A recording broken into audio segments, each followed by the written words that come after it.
Alam niyo mga kapatid, kung bakit napakahalaga sa atin ng pagdarasal o 5 beses na pagsasala sa isang araw, lahat ng mga gawain natin, sa lahat ng mga gawain natin, pagsamba kay Allah subhanahu wa ta'ala, ito ang unang lilitisin sa tao pagdating sa Yawmul Qiyamah. Ito ang unang i-judge sa atin ng Allah subhanahu wa ta'ala pagdating sa Yawmul Qiyamah. Kaya sa hadis ng Rasulullah sallallahu alaihi wasallam, kanyang binanggit, inna awwala ma yuhasabu bihil abdu yawmal qiyamati min amalihi salatuhu. Katotohanan, sabi ng Rasulullah sallallahu alaihi wasallam, ang kauna-unahang lilitisin mula sa gawain ng tao pagdating niya sa Yawmul Qiyamah ay ang kanyang salah. Hindi mo nalilitisin ang kanyang sadaka, ang kanyang pagbabasa ng Quran, ang kanyang mga gawaing kabutihan, pagsamba kay Allah subhanahu wa ta'ala, liban na lang na ang unang lilitisin sa tao, titimbangin sa tao, ay ang kanyang pagsasala, ang pagsamba niya kay Allah subhanahu wa ta'ala. Kung ang pinag-uusapan ay karapatan ni Allah subhanahu wa ta'ala. Bakit mga kapatid? May dalawang karapatan sa atin na dapat natin itong pangalagaan. Unang-una, kung ang pinag-uusapan ay karapatan, rights of Allah, karapatan sa atin ng Allah subhanahu wa ta'ala, ang unang lilitisin ay ang salah. Bakit? Ano yung karapatan ng Allah subhanahu wa ta'ala sa atin? Yung sambahin natin si Allah subhanahu wa ta'ala na walang pagtatambal. At pagdating sa Yawmul Qiyamah, kapag ang pinag-uusapan ay karapatan ni Allah subhanahu wa ta'ala mula sa kanyang mga alipin, yan din ang unang lilitisin sa atin ng Allah subhanahu wa ta'ala. Pangalawang uri ng karapatan, kapag ang pinag-uusapan ay rights of people. Kapag ito ay tumutukoy sa karapatan ng iyong kapwa, ang unang lilitisin sa mga gawain ng tao ay ang tinatawag na bloodshed, ang pagpapadanat ng dugo.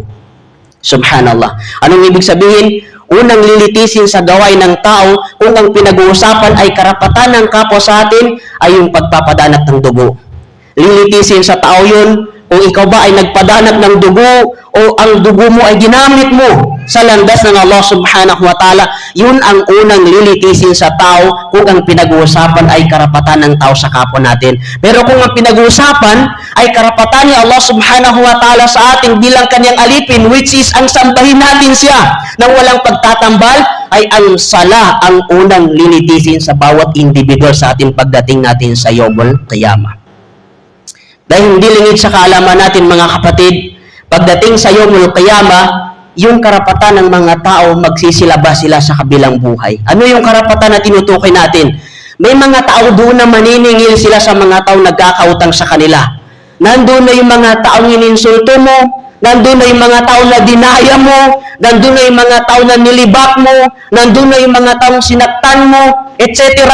Lahat ng mga ginawa mo sa iyong kapwa, pagdating sa Yawmul Qiyamah, maniningil sila doon sa mga tao na pinagkakautangan nila.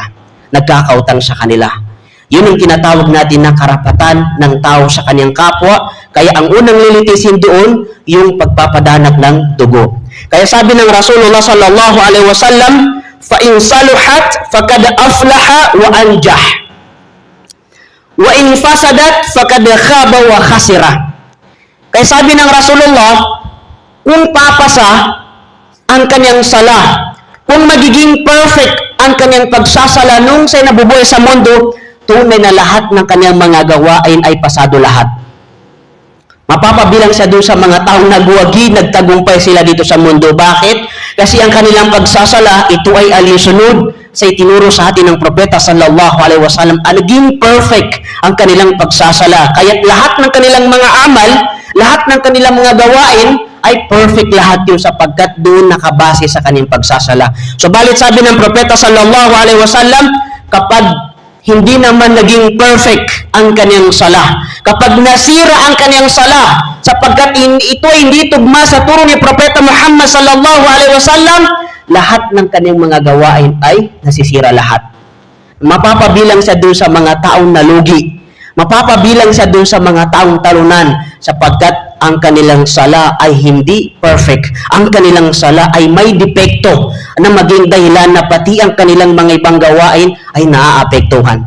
Anong mapupulot natin na aralin mga kapatid? Yung sala natin dapat na iniingatan ng isang tao. Bakit? Ito ang pinakaulo, ito ang pinakaugat ng lahat ng mga pagsamba natin kay Allah subhanahu wa ta'ala. Kapag hindi naging tama ang pagsasala natin, maaapektuhan lahat ng mga mabuting ginawa natin.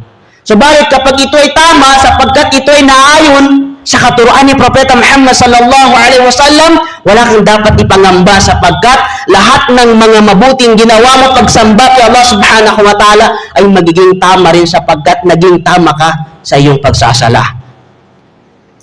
Kaya pagdating sa Yawmul Qiyamah, kapag ang isang tao, sabi ng Rasulullah sallallahu alaihi wasallam, ay magkukulang ang kanyang obligadong sala, ang gagawin ni Allah subhanahu wa ta'ala ay ipapahanap niya sa kanyang mga malaika. Tignan niyo ang alipin ko na yun kung meron siyang mga sunna na pagdarasal. Bakit? Lahat ng kanyang mga sunna na pagdarasal, ipupuno ni Allah subhanahu wa ta'ala sa kanyang mga pagkukulang pagdating sa mga obligadong pagdarasal. Ito naman mga kapatid ay kapag ang usapin ng mga nawafil, ang mga voluntaryong pagdarasal sapagkat isa ito sa pinakamainam na gawain ng isang tao sapagkat kung magkukulang man yung obligadong pagdarasal mo sa isang araw, 5 beses sa isang araw, pagdating sa Yawmul Qiyamah, hahanapin ni Allah subhanahu wa ta'ala lahat ng mga voluntaryong pagdarasal niya, voluntaryong pag-aayunin niya, sapagkat ito ay gawing pangkumpleto niya doon sa kanyang mga obligado na nakaligtaan niya o di kaya hindi niya nakumpleto. Yan ang kahigitan mga kapatid. Isa yun sa dahilan mga kapatid kung bakit dapat natin pangalagaan ang ating pagsasala at ang ating pagsasala ng 5 beses sa isang araw sapagkat ito ang pangunahing lilitisin ni Allah subhanahu wa ta'ala sa atin pagdating sa Yawmul Qiyamah kung itatanong na sa atin ang karapatan sa atin ni Allah subhanahu wa ta'ala.